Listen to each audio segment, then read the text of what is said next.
Alors bonjour à tous, c'est l'artiste et bienvenue dans ma nouvelle vidéo sur la peine de mort. Mais avant de commencer, je voulais vous remercier pour tous les partages, tous les commentaires positifs que j'ai reçus, vraiment ça fait plaisir.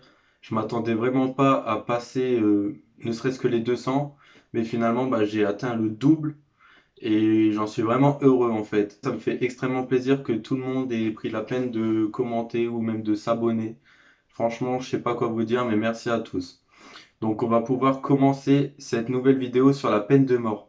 Donc cette vidéo va se diviser en trois parties. Donc la première partie, c'est la peine de mort dans le monde, mais de nos jours. La deuxième partie, ça sera l'histoire de la peine de mort en France. Et la troisième partie, les points positifs et les points négatifs de cette peine. Donc première partie, la peine de mort dans le monde. Il y a vraiment de moins en moins de pays qui ont encore la peine de mort de nos jours. Il reste par exemple les États-Unis, mais que certains États des États-Unis. Il reste la Chine, les pays du Moyen-Orient, et on retrouve aussi le Brésil pour des conditions très exceptionnelles. Donc voilà une carte pour vous aider à comprendre un peu. Donc par exemple, le Brésil utilise la peine de mort que en cas de trahison ou en temps de guerre. Donc c'est vraiment des conditions exceptionnelles. On a les pays de la même couleur que la Chine qui utilisent eux encore la peine de mort. Donc c'est-à-dire que rien n'a changé pour eux. On a les pays comme la Russie qui eux ont encore la peine de mort mais ne l'utilisent plus depuis minimum 10 ans. Par exemple, la Russie a encore la peine de mort dans ses textes de loi, mais elle n'est plus utilisée et évite de l'utiliser un maximum. Et on a les pays comme nous, la France par exemple, qui ont complètement aboli la peine de mort. Donc voilà les quatre différents pays à ce niveau-là. À savoir, les méthodes de mise à mort, elles varient en fonction des pays. Par exemple, au Moyen-Orient, donc en Arabie Saoudite, qui est le deuxième pays à tuer le plus de personnes, on utilise la décapitation avec un sabre. Donc, on va pas vous faire de dessin, la personne se met à genoux, on lui coupe la tête. Terminé. On a également l'électrocution. L'électrocution, donc c'est la chaise électrique, à savoir qu'elle est encore utilisée aux États-Unis, mais sur la demande des prisonniers. Par exemple, le prisonnier a le choix entre l'électrocution ou l'injection létale, donc le poison. À savoir que sur 43 personnes, il y a quand même 41 personnes qui va choisir l'injection létale. Donc la peine de mort de la chaise électrique, elle est très peu utilisée, vraiment. On a du coup, comme je viens de le dire, l'injection létale. Donc l'injection létale, c'est par poison. C'est le principal moyen de mise à mort aux États-Unis. Donc c'est un poison qui est composé de trois poisons. Un poison qui endort, un poison qui paralyse et un poison qui commet un arrêt cardiaque. Donc c'est le moyen le plus humain d'après les scientifiques pour mettre à mort une personne.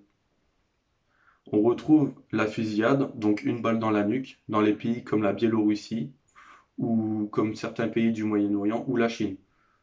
Elle est également utilisée en temps de guerre, en cas de trahison par exemple. On a le crucifiement aussi. Donc le crucifiement, c'est une méthode très ancienne, mais elle est encore utilisée dans les pays du Moyen-Orient. Donc elle consiste simplement à crucifier la personne. Enfin, vous avez tous une image en tête.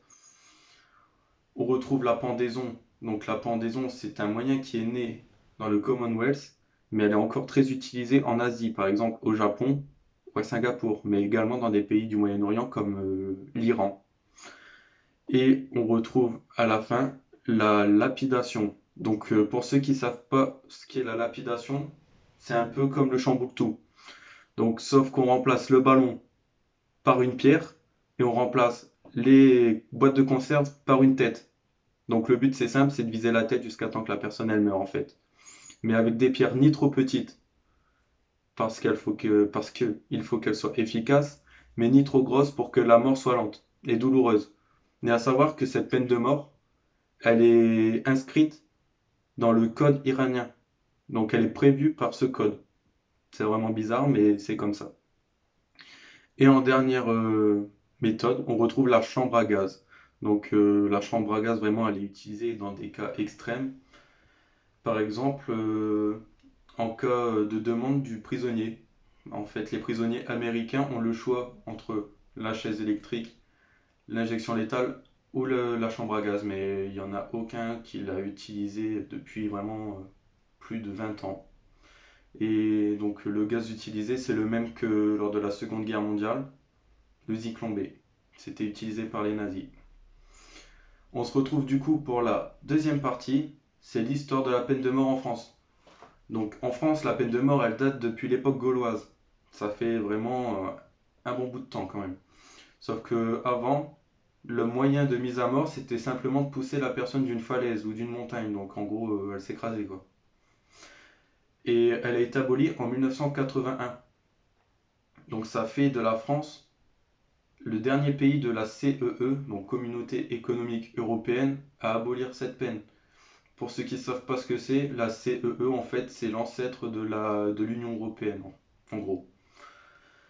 Donc avant par contre en France on utilisait vraiment des méthodes hard hein, comme la pendaison, le bûcher, le démembrement du pénis, la strangulation, l'écartèlement ou l'huile bouillante. Donc chaque peine était en fonction du crime commis. Par exemple, pour les violeurs, on utilisait l'écartèlement du pénis. Pour les homosexuels, on utilisait le bûcher, puisqu'avant, être homosexuel, vraiment, c'était un crime. Donc là, je vais vous montrer quelques images. Par exemple, le bûcher pouvait être remplacé par ce genre de choses. Donc là, on voit un taureau en métal. Le principe était simple, on envoyait le prisonnier dedans et on allumait un feu en dessous, ce qui fait que du coup le taureau chauffait et ça faisait pas du bien quoi. Et par exemple là on a la table d'écartèlement, donc vous connaissez je pense, le fait d'écarter la personne jusqu'à temps que les os, les articulations craquent. Donc ça fait pas du bien non plus ça. Avant 1791, les fous, les femmes de moins de 16 ans et les enfants n'étaient pas touchés par la peine de mort. Ça a été découvert dans un texte d'origine romaine. Par contre, à la Révolution de 1789, les Français ont commencé à s'inquiéter à ce niveau-là, puisqu'ils trouvaient ça inégal et vraiment inhumain de faire souffrir les personnes à ce point. Donc, si vous voulez, ça a parlé de retirer la peine de mort, mais finalement, elle a été gardée. Mais ils ont clairement uniformisé cette méthode. Donc, la naissance de la guillotine, le principe il est simple, on passe notre tête et ça coupe la tête. Donc à partir de ce moment-là, tout le monde aura la tête tranchée. C'est ce qui a été dit. Et depuis l'adoption de la guillotine, elle a été jugée de rapide, efficace et égale. Puisque oui, du coup, peu importe que ce soit le roi ou le paysan du coin, il avait la tête tranchée de la même manière par la même machine. Donc tout le monde était sur le même piédestal à ce niveau-là. Donc voilà une image de la guillotine, donc vous comprenez le concept. En 1981, l'abolition de la peine de mort en France grâce à Robert Badinter. Donc voici Robert Badinter. Donc il a ordonné à ce que la peine de mort soit complètement abolie en France. À savoir que le dernier mis à mort en France, c'est Hamida Djandoubi. C'est un Marocain qui s'est fait guillotiner à Marseille le 10 septembre 1977. Donc ça fait qu'il a été guillotiné 4 ans avant l'abolition de la peine de mort. Donc puisqu'en ce temps-là, du coup, il y avait beaucoup de dialogues, beaucoup de conversations au niveau de l'abolition, ils évitaient de tuer un maximum de personnes. Donc ça a quand même pris 4 ans à être appliqué. Voilà. Donc ce qui nous donne la troisième partie, le pour et le contre de la peine de mort. Donc on va commencer pour le contre. La peine capitale, elle n'empêche aucun délit. Je m'explique.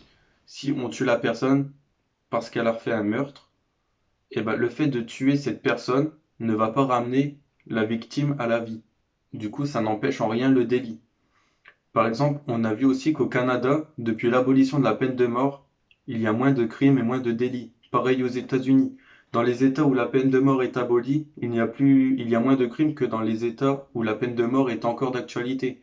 C'est pas logique, mais c'est comme ça. Et franchement, j'ai pas d'explication à ce sujet. Donc, par contre, on a aussi les erreurs judiciaires.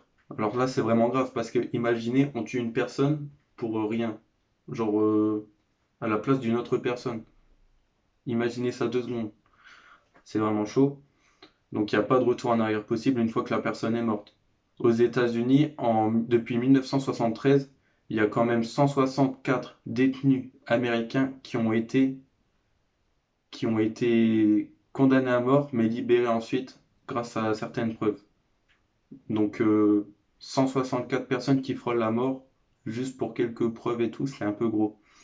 Donc il faut faire vraiment attention en utilisant cette peine, c'est pour ça que elle a beaucoup fait parler au moment de la Révolution. Et la peine est utilisée de manière inégale. Je m'explique. C'est vraiment les minorités qui sont touchées par cette méthode. Par exemple, aux États-Unis, les Afro-Américains sont beaucoup plus touchés que les Blancs. Et pareil en Arabie Saoudite, où les travailleurs d'origine étrangère sont beaucoup plus touchés que les habitants locaux.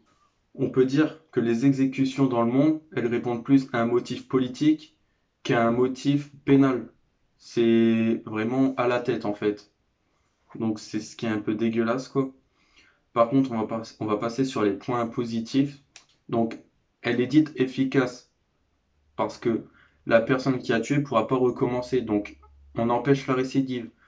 En plus de ça, on empêche à la famille de la victime, par exemple, de faire vengeance elle-même. Si vous voulez, c'est la loi qui fait vengeance en fait. C'est pas la famille de la victime. Donc franchement, ça apaise beaucoup de personnes, je pense. Par contre, d'un point de vue économique, c'est de même. Ça coûte beaucoup moins cher de tuer une personne que de la nourrir toute une vie, en prison par exemple. Et en plus, comme dans notre pays en ce moment, il y a beaucoup de problèmes au niveau des places dans les prisons, et ben ça ferait beaucoup plus de places dans les centres pénitentiaires, ça libérait beaucoup d'espace. Mais à savoir qu'en cas d'erreur judiciaire, il y a des dédommagements. Et dans ce cas-là, ça coûte beaucoup plus cher de dédommager une famille que de nourrir une personne à vie en fait.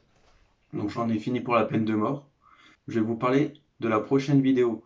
Donc le sujet de la prochaine vidéo, je le connais pas encore. Je vais faire un sondage. Je vais avoir deux choix. Je vais faire un sondage sur mon Insta. Donc pour ceux qui ne l'ont pas, je vous invite à m'ajouter sur Insta. Et vous allez voter pour le sujet que vous voulez retrouver dans la prochaine vidéo. Je voulais aussi vous demander de lâcher un petit pouce bleu et de vous abonner, ça me ferait plaisir. Comme ça m'aide aussi à progresser de mon côté. Donc je vais vous laisser, portez-vous bien et à bientôt.